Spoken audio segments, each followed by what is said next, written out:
Once players have mastered cradling and dodging around pylons, the next progression is to work on their cradling, aka ball protection, and dodging in the open floor against a defender. This drill is as much for the defender as it is for the ball carrier, which is why Variation 1 starts with just the defender practicing their footwork and a demo of backpedaling, drop stepping, and side shuffling in the open floor. Set up the drill by dividing the floor in half either lengthwise if the players are advanced, or widthwise if the players are beginner or intermediate, having players begin in opposite ends and opposite corners if running the drill lengthwise, or all on the same side if running the drill widthwise. For beginners, this drill can also be set up using half of the floor and/or using pylons as markers for players to practice drop stepping and side shuffling either around or to, being sure to keep their head on a swivel. One player after the other practices tracking backward or drop stepping all the way down the floor with no ball carrier at a cadence of roughly 2 or 3 drop steps one way and 2 or 3 drop steps the other. The next player in line shouldn't go until the player ahead of them is halfway through the drill. As a more advanced technique, players can also practice tracking backward at a cadence of 3 drop steps one way, 1 drop step the other, or 4 drop steps one way and 2 steps the other, which is not shown in this video, but realistically could be the most efficient way of keeping your check in front of you in the game.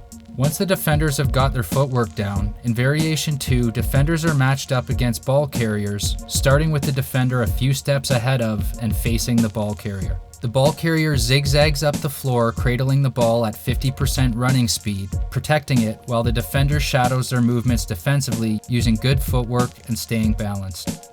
Work up to 100% speed. When the ball carrier approaches the prime scoring area, the defender can either get out of the way and let them take a shot on the goalie, as in Variation 2A, or otherwise play a live one-on-one, with coaches giving more time in between reps in Variation 2B. Okay, that's the best, guys. Good job.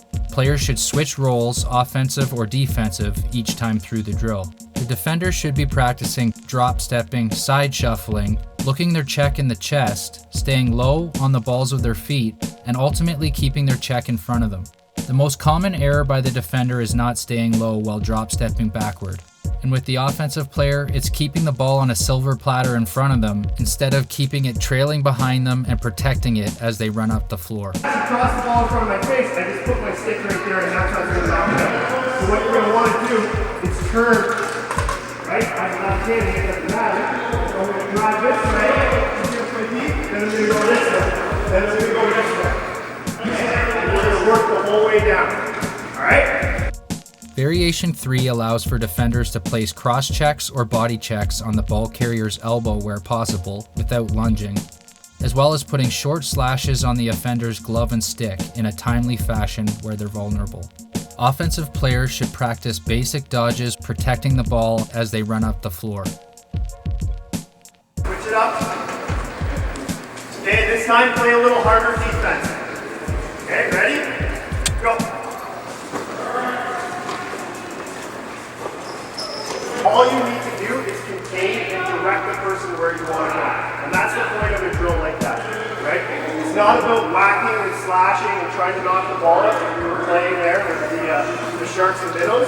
It's all about just containing and directing.